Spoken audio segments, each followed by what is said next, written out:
Hey guys, it feels like every time we turn around, there's another tragic case of racial bias. Another sad case of a black person just being black and being punished for it. Here we have another case of a person minding their business in their home and a cop killing them for doing just that. Just minding their business. We had Botham John eating an ice cream cone on his couch. Shot dead. We know how that ended, right? Now we have the tragic case of Atatiana Jefferson, affectionately known by her family and friends as Tay Jefferson, who was killed late Friday night, early Saturday morning by a white Fort Worth police officer. Because the Fort Worth police received a call, a non-emergency call, from a neighbor who had saw that their door was open around 2:25 a.m. It was late. They thought that was pretty abnormal. So they called a non-emergency number to do a wellness check to see if everything was okay. And this officer, who clearly doesn't know how to assess a situation, shouldn't be a cop in the first place if you're that damn scared, was looking around the house. And within 3 seconds, when he got to the window, within 3 seconds of getting to the window and shouting a command, shot through the window. Reminds me of Tamir Rice all over again. It's a wonder all of us black folks don't have PTSD from this. Guys, I'm going to show you the video. I'm warning you, I have the audio on, so I need you to hear it. I'm just giving you fair warning that it does have the audio. Go ahead and check out this video, guys.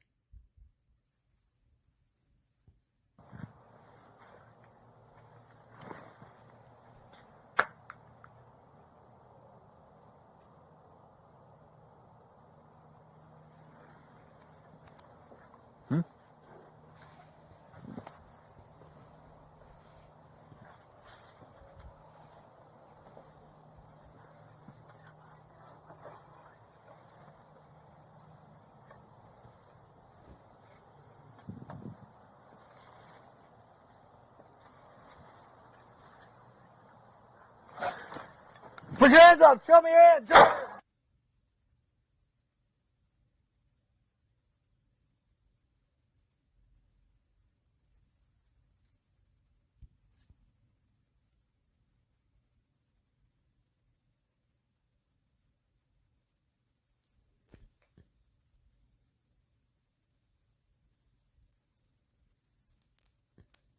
And there you have it. As you can see, he's looking around with a flashlight. And within seconds of coming to the window, he shoots. Over a non-emergency call, it is a welfare check. And so they were able to speak to the neighbor who actually placed the non-emergency call. I have to keep telling you that. It's a non-emergency call. He just wanted to do a welfare check on his neighbor because the door was open. I'm sure he is feeling awful about what happened. I'm sure he is. Okay, so I don't want people to blame she alerted him. me I that just my want you to neighbor's check this out. door was open. Both her front doors were open, which was unusual for the neighbor. So I came over to see if there was anything wrong. I noticed that all the lights were in the house were on. I didn't see any movement. So instead of going in, I went back home and I called the Fort Worth Police Department to come out and do a welfare check to make sure that my neighbor was okay. 15 minutes later, I heard a loud noise and I saw 5 or 10 police officers surrounding the house. And I don't know what happened on the inside of the house. All I know is my neighbor is dead. They came out and got a statement from me because I was the one that called them. They took my statement. They told me that the detective would come talk to me and tell me what was going on. I've yet to see the detective. So it's a few things here, guys. He, again, was worried about his neighbor. He saw the door open. He called a non-emergency number, like a 311, okay? Welfare checks are done all the time, especially if you are trying to check on somebody that is an elderly person or you just haven't heard from somebody. But that is not how an officer is trained to respond to a non-emergency welfare check. If you watch the video again, and I'm going to have the video come up again, but this time without audio so that you can just watch. This officer is pretty much snooping around. He has a flashlight. Okay, he's looking around. You would think if it was a welfare check and he saw the door open, he couldn't give a loud knock. He couldn't just knock. Hello, hello, anybody home? Hello, this is the Fort Worth police. He didn't do that. He didn't do that at all. So as a person that's in the house, Tay Jefferson, as a person that's in the house, if I see like some kind of light outside of my door, outside of my window, I hear somebody kind of rustling around my house, why wouldn't I go check it out? Why wouldn't I be curious as to who the hell is outside of my home?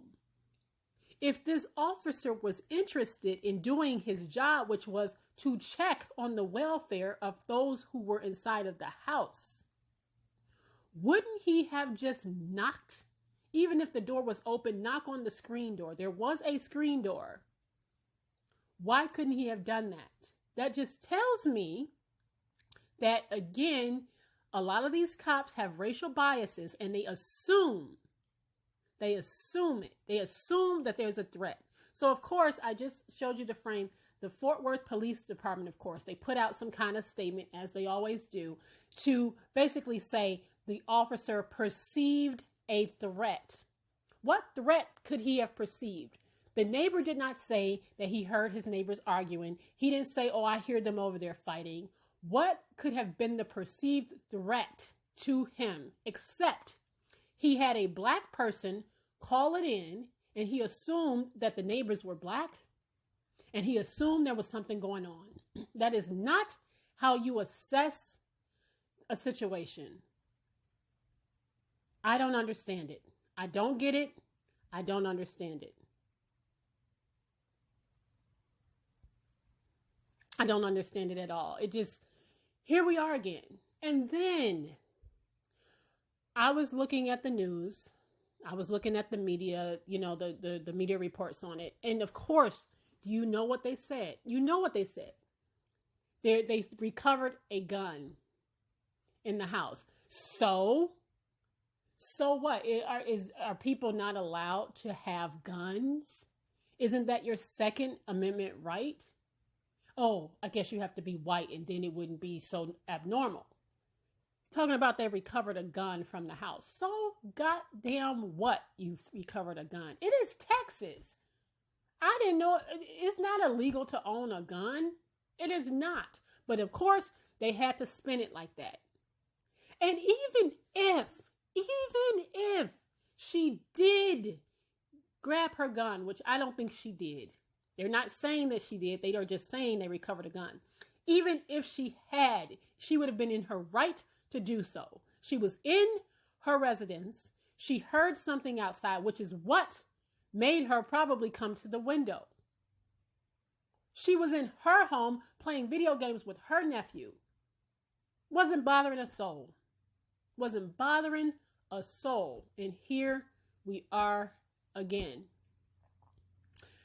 And I'm sure they're going to, like I said, they're already trying to spin it. They're trying to spin it. They're probably going to say, oh, we're going to wait for the toxicology report to come back to see. Then there's nothing to see. There's nothing to see. You have an officer, once again on the force, who has a bias against black people and immediately perceived a threat and did not follow procedure for a non-emergency call. A welfare check does not require you to shout a command and shoot immediately after. There literally wasn't even 3 seconds between him shouting and him shooting. Why are you shooting through a window? If you could have shot what if it was her nephew that he had shot? It could have easily been her nephew, who I'm sure right now is just traumatized and will be traumatized for the rest of his life because of this person who took his aunt's life because they were playing video games at 2 something in the morning and the door was open. I mean, you know, it's getting to the point now you can't walk down the street black. You can't have a barbecue while you're black. You can't sell water black. And you can't be in your home and be black. And so if you think for a second that they're going to treat this as a murder, I'm quite doubtful. Now, they placed this man on administrative leave, okay, while they investigate. The DA in Fort Worth, I'm not too hopeful about her either, because this is the same DA who put Crystal Mason in jail for 5 years. Remember, Crystal Mason is the woman who was a felon. She had a felony conviction and she attempted to vote, and they said she voted illegally and they gave her 5 years. This is the same DA that decided that. So how much you want to bet?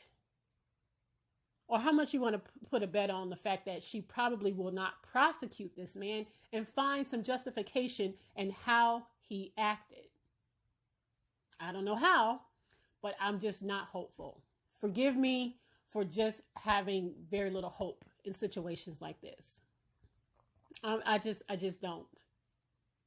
But I want you to know this. Tatiana was a good woman.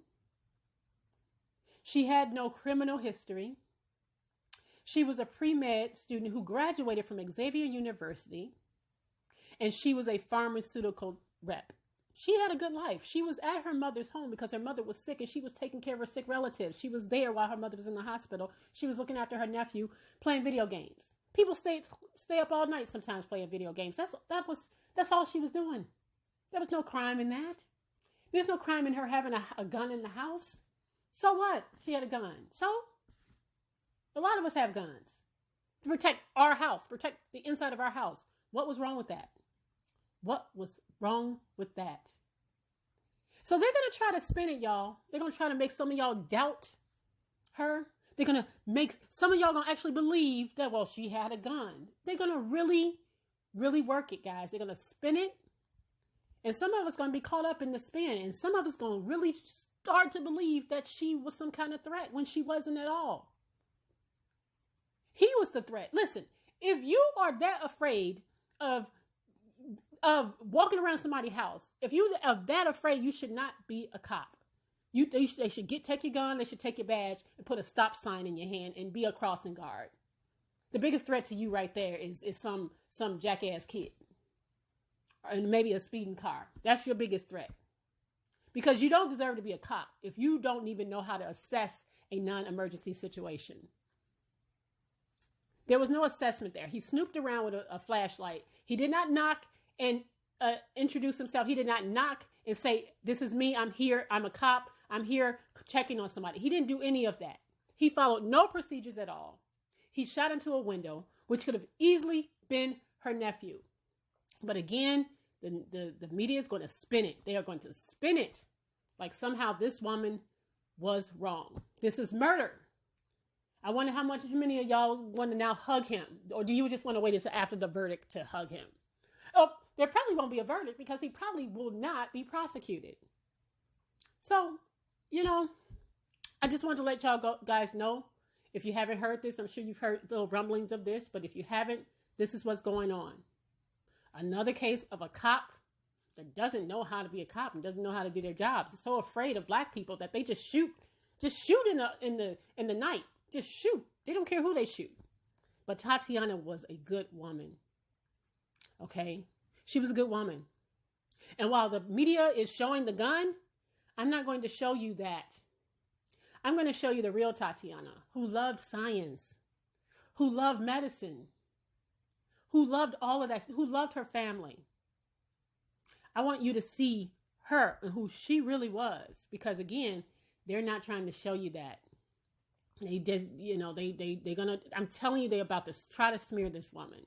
And there is no justification at all for what he did and who he took. Her family is devastated, as they should be. No hug should be given. No forgiveness here. This man needs to be brought up on murder charges. He needs to be prosecuted. And we got to keep our foot on the necks of people like this so that we can get some justice, because there's no justice right now. They're trying to smear they're going to try to smear this woman's reputation. And we've got to stop that from happening. We got to stop letting these kind of things happen. All right. I want to show you guys a video of Atatiana Tay. She loved science, like I mentioned, and she had a video of herself kind of like explaining the human body. This is the media. This is what I want you guys to see of her. This innocent woman who did nothing wrong. This is what the media should be showing. Hi, my name is Atatiana Jefferson, and I'm doing lab exercise 5 for AMP1 lab. This here is the cranial cavity. This is the thoracic cavity here. This is the ventral cavity. The ventral cavity includes all of the front cavities, which would be the thoracic cavity, the abdominal pelvic cavity, the abdominal cavity, and the pelvic cavity. This is the abdominal cavity here.